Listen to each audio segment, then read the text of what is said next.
కొంచెం బిజీ ఉండి ఇవ్వట్లేదులే. మెసేజ్కి రిప్లై అవునంత బిజీనా? అవును. ఇప్పుడేంటి, ఇక్కడ నుంచి నా బిహేవియర్ ఇలానే ఉంటుంది. మా ఇంట్లో మ్యాచ్ చూసారు, సెట్ అయిపోయింది కూడా. అయినా మా ఇంట్లో నిన్ను ఒప్పుకోరు కూడా.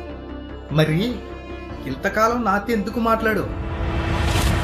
అవును మాట్లాడా. అయితే ఏంటి, నా కళ్ళు మూసుకుపోయి మాట్లాడా. నీకు దండం పెడతా నా ఊసి. ఎందుకు ఇంత కఠినంగా మాట్లాడుతున్నావు చైత్ర? అయినా నీతో మాట్లాడడం నాది బుద్ధి తక్కువ.